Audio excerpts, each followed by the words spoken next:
things to look forward to, retirement, painting, reading. How about gambling?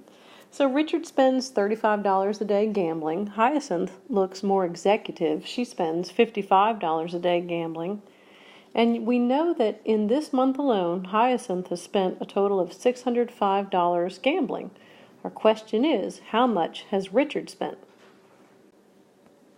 Let X be the number of days for gambling in this case. We said that Hyacinth spends $55 every day gambling. That's $55 for every day. Multiplication would be appropriate. So far, she has spent $605. Let's find the number of days, undo our multiplication using division.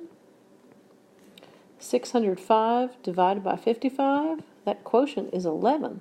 So it's 11 days of gambling. Okay, back to the question. The question is, how much money has Richard spent? We know he spends $35 a day. They've been gambling for 11 days.